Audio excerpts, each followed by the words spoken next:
Bienvenidos a esta nueva edición de Poder y Dinero, aquí en Americano Media, M790, Radio Libre Miami, Santiago. Fabián, ¿cómo andan? Hola Hola, ¿cómo le Sergio, hola va? Santiago. Santiago, hemos discutido esto varias veces, es un tema tópico para nosotros, pero tengo que confesar, yo respeto mucho las instituciones y sobre todo las instituciones de política monetaria, como los bancos centrales, que son fundamentales en todos los países, pero debo admitir que estoy anonadado de las idas y vueltas, de los problemas de liderazgo reputacionales que estamos viendo estos días en la Reserva Federal. Yo tuve la suerte de estudiar, por lo menos leer algunos textos que marcaban justamente la necesidad de que haya un banco central autónomo, independiente, con gente muy calificada, respetada por la fuerza del mercado, para generar, bueno, un entorno en el cual hubiera confianza en una institución fundamental de un país como la moneda. ¿Me equivoco o pasa exactamente lo contrario en este contexto? Yo lo veo de esa manera, lo veo como ustedes. Bueno, ahí están ustedes dos, digamos, en los Estados Unidos. No sé, Fabián, estás en la costa oeste, en la costa este, y vos, Sergio, me parece que estás más al centro de los Estados Unidos. En Indiana. eh, y lo están comprobando. Yo lo comprobé hace pocas semanas. Es decir, hay poca credibilidad. Esto se refleja, para no hablar solamente de palabras, en los índices de confianza de distintos. Tenemos el de la confianza de la Universidad de Michigan, tenemos índices importantes que permanecen planchados por lo menos un 30% por debajo de lo que fue la confianza del consumidor durante la administración Trump.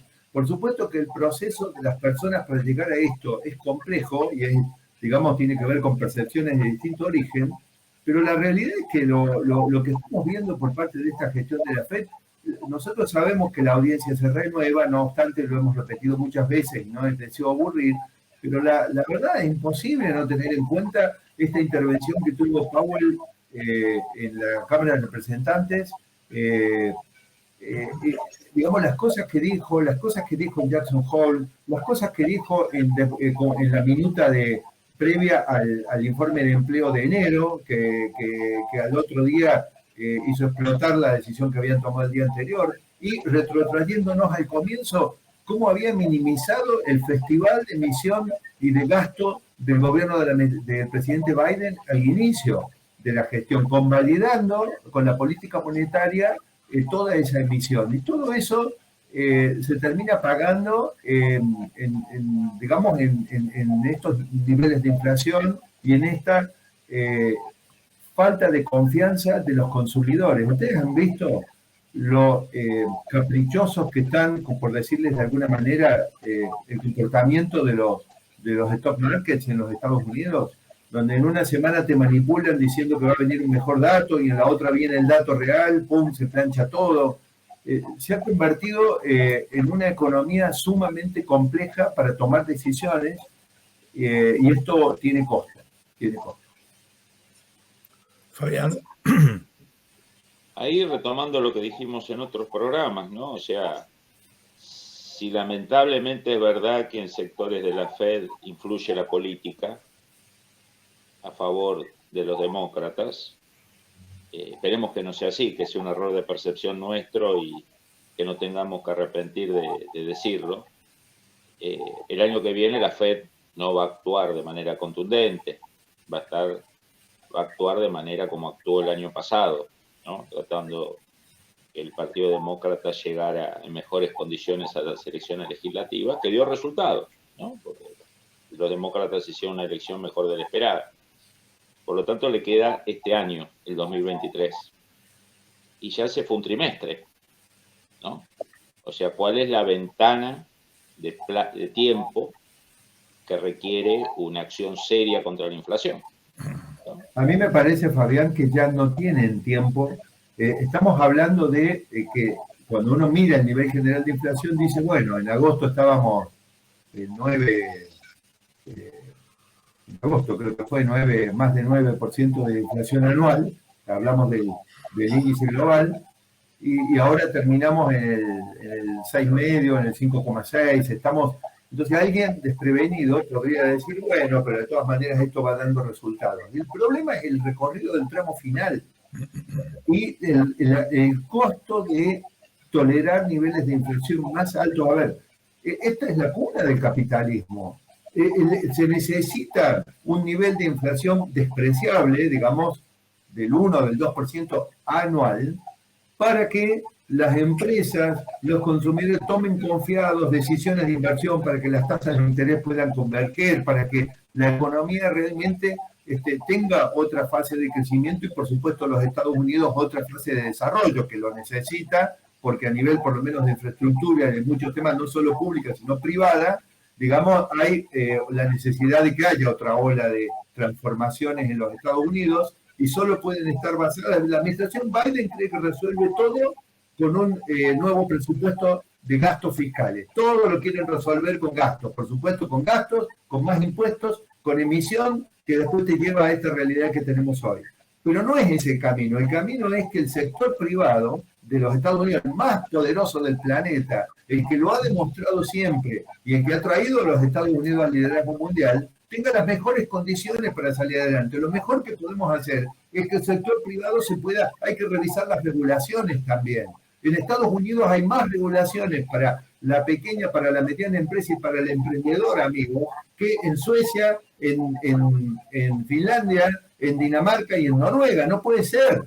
Es decir, algo está pasando en los Estados Unidos, se está contaminando de todo este intervencionismo en la economía y del exceso de avance que tiene las consecuencias que tenemos hoy. Nosotros tenemos que volver al pensamiento conservador en la administración de la gestión económica. Recordemos, Santiago, que no solamente la cantidad de regulación, sino la calidad de la regulación. Regular, por supuesto, siempre es necesario, pero tiene que haber una regulación que sea sensata, con reglas claras, uniformes, que sean para todos, no para algunos, y que sobre todo, bueno, eso permita que las empresas sean competitivas, porque lo más importante aquí es competir en un mercado que sigue estando globalizado y la productividad de los Estados Unidos, justamente como vos marcabas recién, fundamentalmente con una infraestructura física tan avejentada, bueno, obviamente está comprometida. Nos quedan unos minutos. Me gustaría... No iludamos, yo te digo, Fabián pasó de largo en un tema que es la influencia de la política, no podemos eludirlo aunque sea para una breve mención. Sí. Y es la siguiente. Yo creo que el mundo, desde las reformas de la FED en el 2008-2009, como consecuencia del 2008-2009, metiendo el objetivo de empleo junto con el de inflación como un objetivo dual, en realidad demuestra que el mundo está en un momento de transición respecto a la gestión de este tipo de organismos.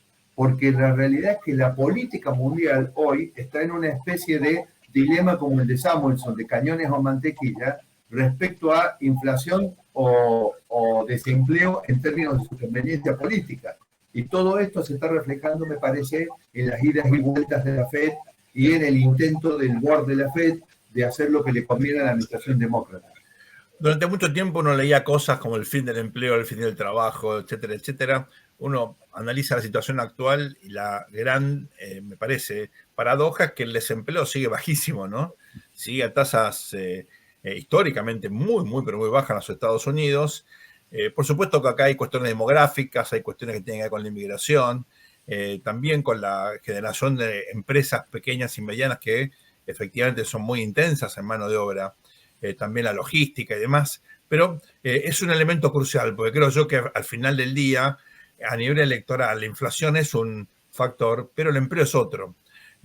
Hemos compartido en nuestras redes sociales indicadores que muestran un deterioro en la calidad del empleo. Hay empleo, pero es un empleo sesgado a determinados segmentos de la economía y los más calificados, los empleos mejor remunerados, bueno, ahí uno ve o un estancamiento o una reversión de la demanda. Quiero marcar esto porque detrás de las, entre comillas, buenas noticias, hay un deterioro de la calidad del empleo, hay un deterioro en los ingresos, hay una cuestión de frustración hacia futuro. No hay que quedarse con la, entre comillas, buena noticia del bajo desempleo, hay que poner, creo yo, el énfasis en la calidad de desempleo y las consecuencias de corto, mediano y largo plazo que son. Exacto, hay que introducir el plazo más largo porque cuidado que hay una transferencia intergeneracional de pesares digo, desempleo, inflación, cuando uno toma este tipo de decisiones. Vamos a ir ahora a una breve pausa para entrar en la entrevista clave, creo yo, que es entender cómo están los mercados en este contexto. El año pasado fue pésimo desde el punto de vista bursátil, también en el valor de la deuda, de la renta fija, de la deuda corporativa, de los bonos públicos. Este año hay un debate, hay muchos que creen que puede haber valorización, que las empresas tecnológicas pueden volver a ser atractivas. Para todo esto vamos a entrevistar a un especialista, ustedes ya lo conocen, es un amigo de la casa, columnista nuestro, Darío Epstein. No se vayan, luego esta muy breve pausa, la entrevista de Santiago con Darío.